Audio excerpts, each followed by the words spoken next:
Eddie, what you doing, baby? I'm having a drink right now. Began the call from my husband, Mark. He was clearly tipsy and was pouring his heart out to some woman I didn't know. I was under the impression he was on a business trip for the week, but looks like that wasn't the whole truth. I love you, Addie Bear. Nighty-night.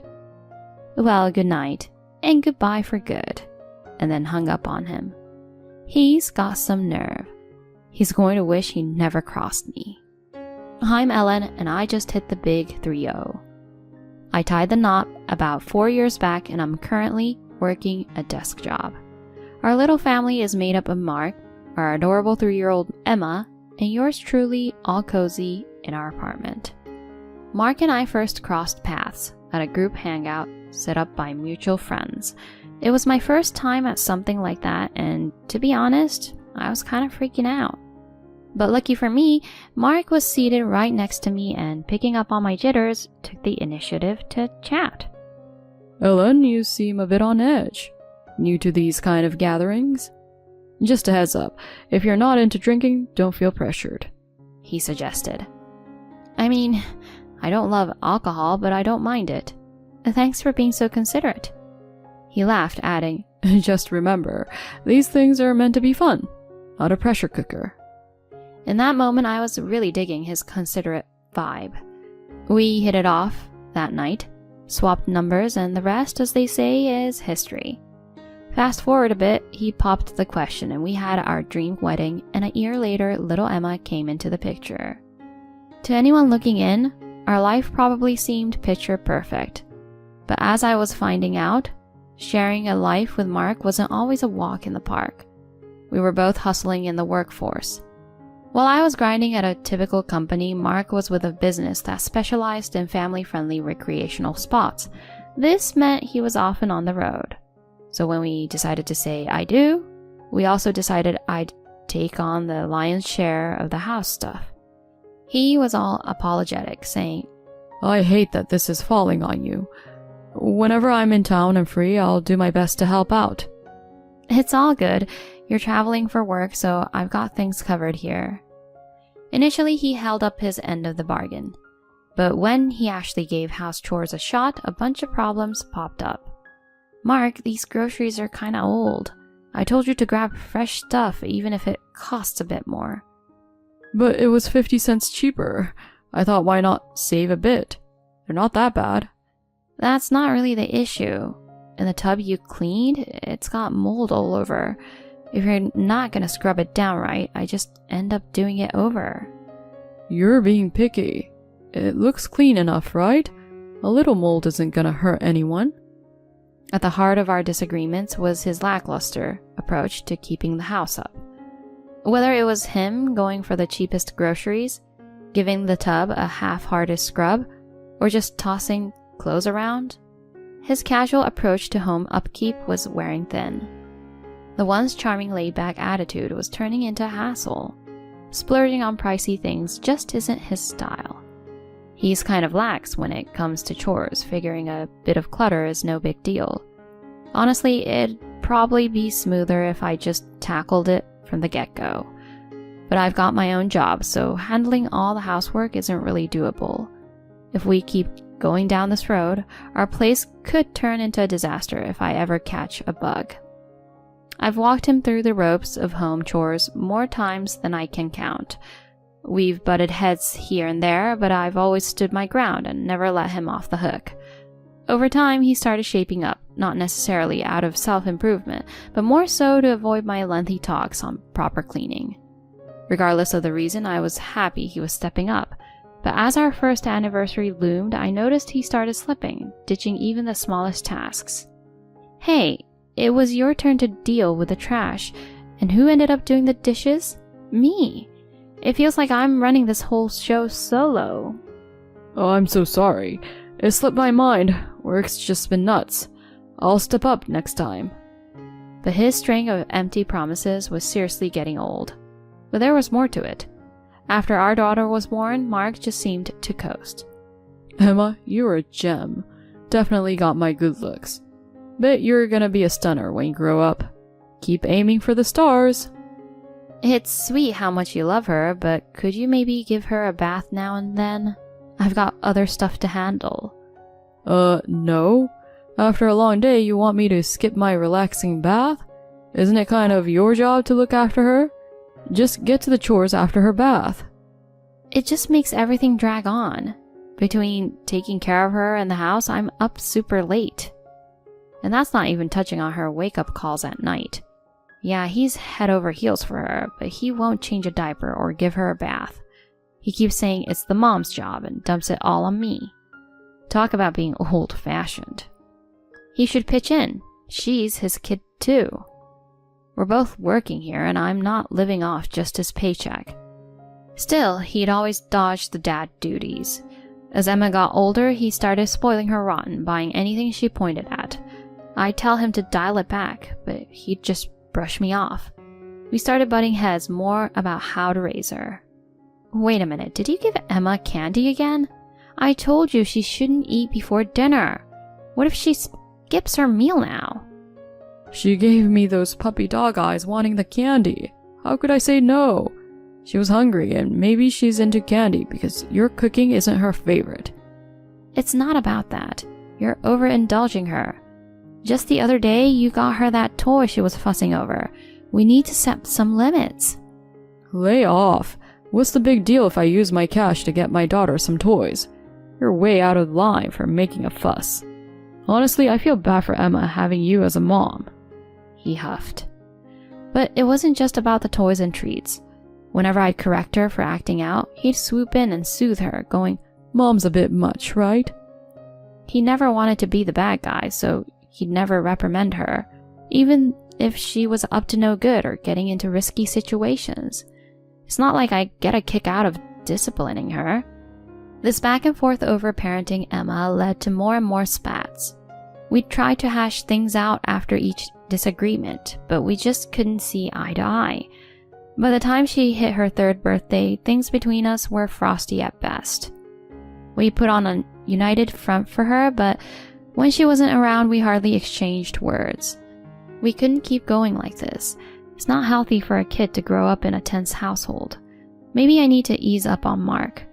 With that in mind, I did try to connect with him, but every attempt was met with "quit the nagging" or "not now."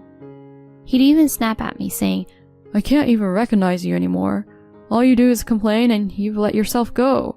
Remember how gorgeous you were when we got hitched? Now it's like pulling teeth just chatting with you." I couldn't take it after that and just stopped reaching out. I felt like our relationship was a lost cause, and I resolved to end things once Emma was a bit older and more independent. On top of that, Mark was acting kind of off. His work trips were stacking up. He always traveled for work, but it was non-stop now. He'd get back, and within a couple of days, he'd be off again. That became the new routine. He started rolling into the house really late and would sometimes crash at the office. In the past, disagreements or not, he'd always let me know if he'd be out overnight or if there was a work trip coming up. Now, there were nights he'd just no-show, leaving the dinner I made untouched.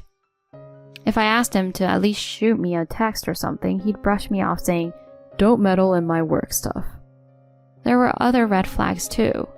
Mark, who used to be super chill and not really into fashion, suddenly started splurging on high-end clothes and grooming more. He was also really attached to his phone, taking it everywhere, even to the restroom. If it buzzed during dinner, he'd bolt to his room or the bathroom to take the call.